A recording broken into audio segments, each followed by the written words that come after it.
Hi everyone, my name is Mark Anthony. I'm joined with Will and Connor. We are Team 25, NONSTOP SWAP. We were sponsored by the Assist Center, located in MRC on NC State's campus, to essentially develop a daughterboard that would connect to their motherboard, which acts as a health tracking / biosensor.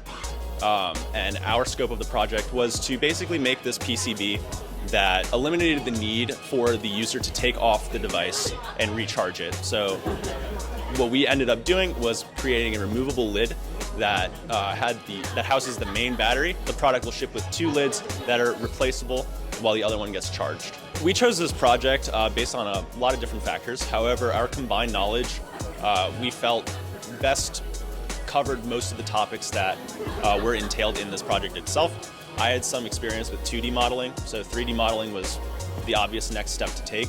So learning about that was definitely useful for me, but having that experience definitely helped me. Will had some experience with PCB and soldering. Connor had some experience with the MCU, and Austin had a really good understanding of how analog systems work. So going over each individual subsystem, the 3D model was our first subsystem, and I was the team lead on that.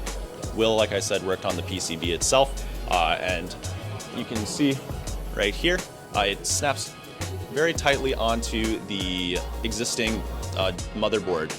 So it's pretty flush, very easy, and it is concealed inside of the 3D model, which is printed right here.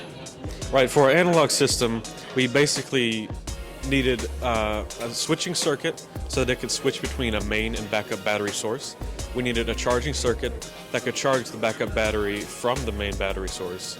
We needed an LED indicator circuit that alerts the user to what level the main battery is so that they can replace it. And we needed that to all be overly controlled by an MCU that would control the systems. So as Will and Mark Anthony mentioned, the MCU is the brain behind the whole system, and it controls the backup and main battery through an onboard ADC. And as that ADC reads in the battery voltage levels, it controls that switching circuit.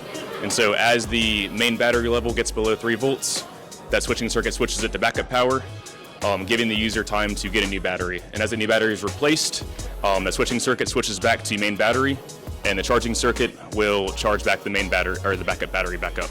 One of the design challenges as well was essentially figuring out how to have the main battery power the circuit, as it is a removable top. And so our design implementation was 2 concentric copper rings. And so this allows us to twist on and off the cap, and the battery doesn't, the orientation of the battery does not matter, or the cap does not matter, as you know, as you twist on the cap, the battery also always remains in contact. Moving on to future applications of the product that we developed, it is something that can definitely be widely used in the medical industry and also the biosensor industry.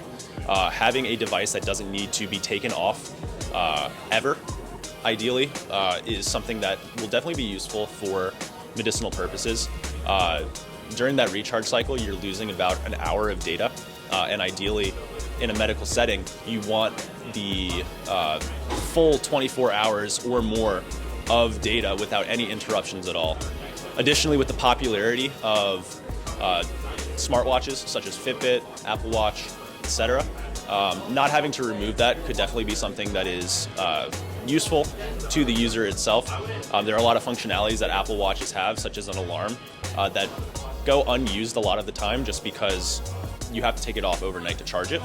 So the future applications of this, basically having something that never needs to be removed or taken off or turned off while transmitting data, is something that has limitless possibilities. But thank you so much. We hope you enjoy. Thank you.